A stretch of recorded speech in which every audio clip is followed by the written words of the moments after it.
And House Democratic leader Nancy Pelosi says those Occupy Wall Street protesters are angry at more than just bankers.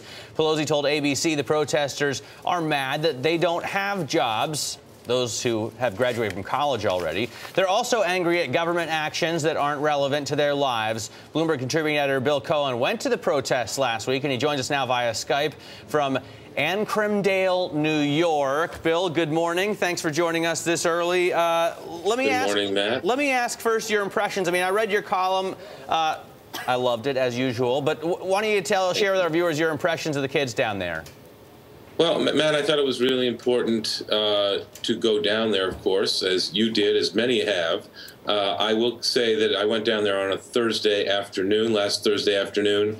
It was after their big march on Wednesday. The labor unions had joined. So I found Thursday afternoon they were a bit subdued. A lot of the sort of people who've been there since the beginning were now sacking out in sleeping bags that had been bought for them finally, using some of the $2,000 of their $25,000 budget that the quote-unquote assembly had voted to buy the night before. So people were sacking out. There was a presidential candidate down there, Matt.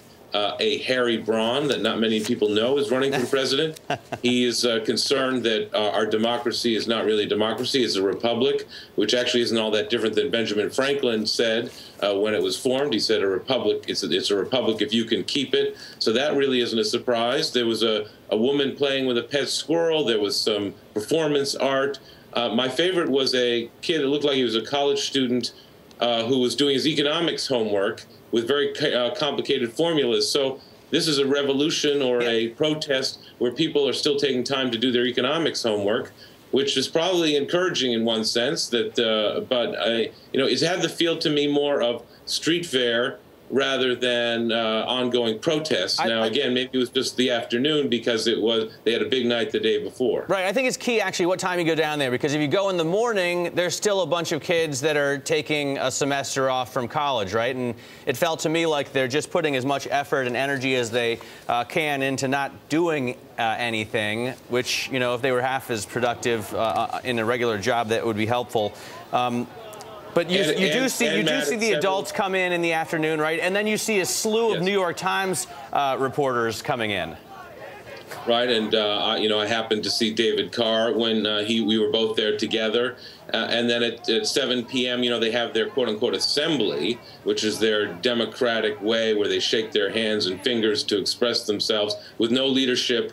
I met one fellow who, was supposed to be a coach, who was sort of proud of the fact that there was no leadership, no goals. I think it just is an example of youthful enthusiasm to try to address some of the inequities that have been ongoing for the last not only 3 years since the crisis began, but frankly, in the last 10 to 15 years, it's the wealthy in this country have been partying like it's 1999, and I think everyone else is trying to scratch their heads and figure out, how does this American dream still apply to me?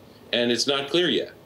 I mean, obviously, it's a fair point. The gap has been growing, and it's something to be frustrated about. But the coach that you talked to said he didn't understand how Wall Street worked at all.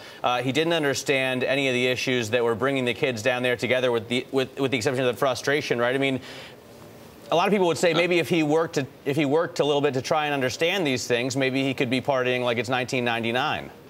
Well, I think the movement, such as it is, would benefit greatly by educating itself about the way Wall Street really works. And, there are a lot of ways to do that. You can read any of the number of books that have come out about that. You can, talk to people who work on Wall Street and really understand the way it works and the way it needs to be reformed. I think if the reform movement understood Wall Street better and was able to articulate the ways that it wants it to be reformed. Obviously, Wall Street is just one piece of what they're protesting about. I think they'd have a lot more credibility and a lot more effectiveness. And I encourage them to do that before, this thing continues to sort of muddle along without much direction. I think that would be a very valuable thing for this movement to do, educate itself about the way Wall Street really works and the way it needs reform. Well, and of course, it still has time to grow and has been gaining momentum. And a lot of people comparing it, Bill, to the Tea Party, to the nascent Tea Party.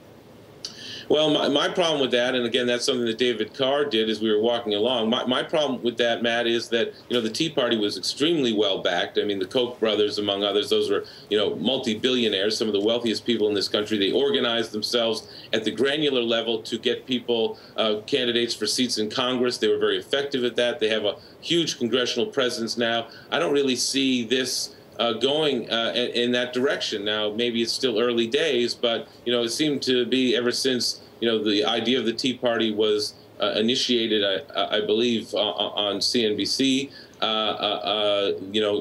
in the pits in Chicago. That was one place. They were able very quickly to organize. And I don't really see this unless Elizabeth Warren in Massachusetts becomes their candidate of choice. Well, or they could get union backing. Bill, thanks so much for joining us. Bill Cohan there, Bloomberg View columnist and Bloomberg Television contributing editor.